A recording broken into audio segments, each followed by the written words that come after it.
Bismillahirrahmanirrahim. Assalamualaikum warahmatullahi wabarakatuh. Apa kabar anak-anak ibu yang hebat?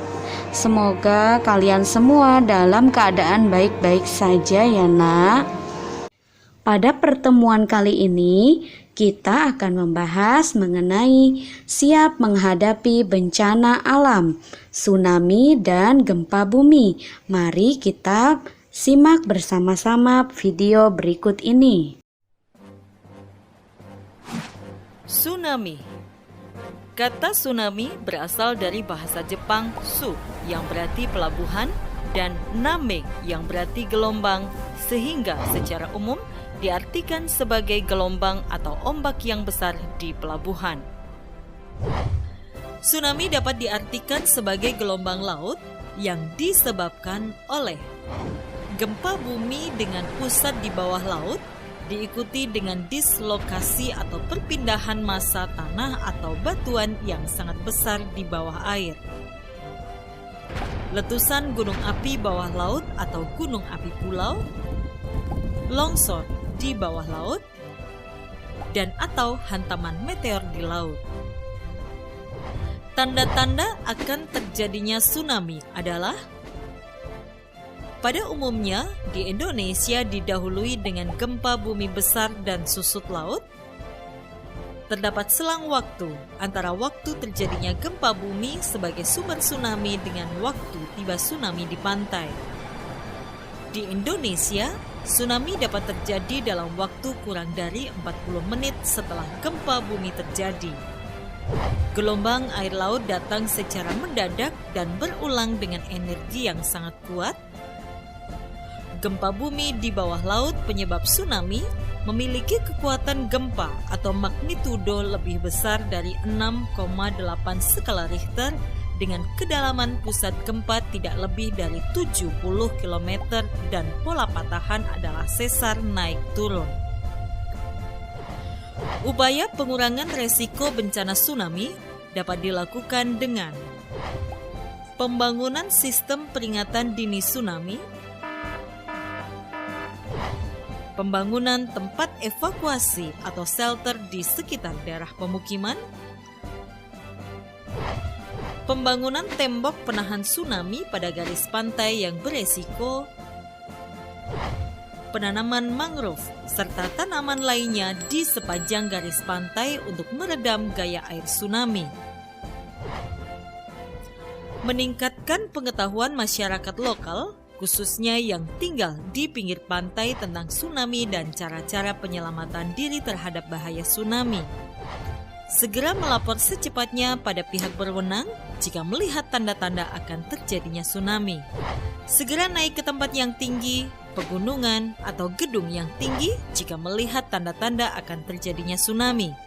Beritahu orang-orang sekitar dan ajak serta ke tempat yang tinggi. Jika sedang di dalam perahu atau kapal di tengah laut dan mendengar berita dari pantai telah terjadi tsunami, jangan mendekat ke pantai, arahkan perahu ke laut. Gelombang pertama biasanya disusul gelombang berikutnya. Pastikan gelombang telah benar-benar mereda sebelum turun ke daerah yang rendah. Lakukan pertolongan pertama pada para korban. Kita akan membahas mengenai siap menghadapi gempa bumi. Silakan kalian perhatikan gambar di samping ya. Cara siap menghadapi gempa bumi. Yang pertama, kenali tempat yang aman untuk mengungsi. Yang kedua, berlarilah keluar rumah dan cari tempat yang aman. Yang ketiga, bila sedang di gedung bertingkat, larilah ke pojok ruangan. Berjongkoklah, lindungi kepala dengan tas, buku atau helm. Yang keempat, bila ada tanda bahaya tsunami, ikutilah orang tuamu menjauh dari laut. Yang kelima, bila terpisah dari orang tuamu, mintalah bantuan orang lain.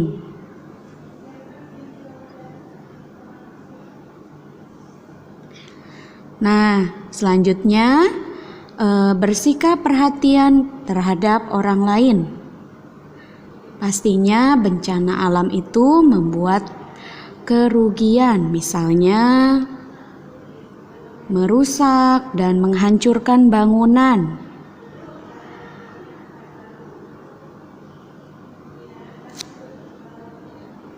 Yang kedua yaitu bencana alam tentunya dapat menyebabkan kematian. Yang ketiga, korban bencana alam pasti akan merasa sedih, ya, karena kehilangan benda yang dimilikinya.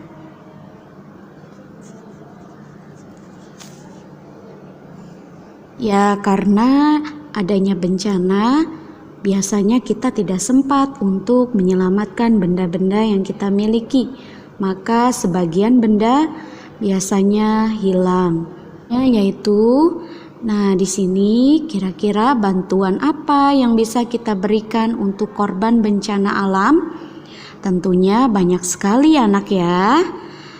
Misalnya di sini ibu contohkan, kita bisa memberi bantuan berupa sembako, terdiri dari beras, minyak, telur, ya, dan lain sebagainya. Selanjutnya kita juga bisa memberikan bantuan berupa obat-obatan. Tentunya ini sangat berguna sekali bagi korban bencana alam. Selanjutnya kita juga bisa memberikan bantuan berupa pakaian kepada korban bencana alam.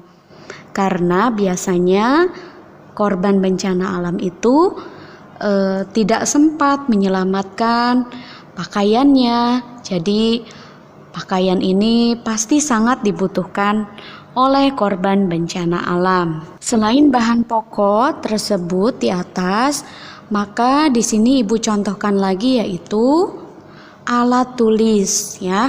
Karena alat tulis ini juga sangat dibutuhkan untuk anak-anak. Karena sebagian besar mereka yang terkena korban bencana alam itu bukan hanya orang dewasa, tapi anak-anak pun. Selanjutnya yang bisa kita lakukan yaitu menghiburnya, ya. Karena dengan cara menghibur para korban bencana alam, mereka menjadi merasa senang karena merasa dihibur, ya.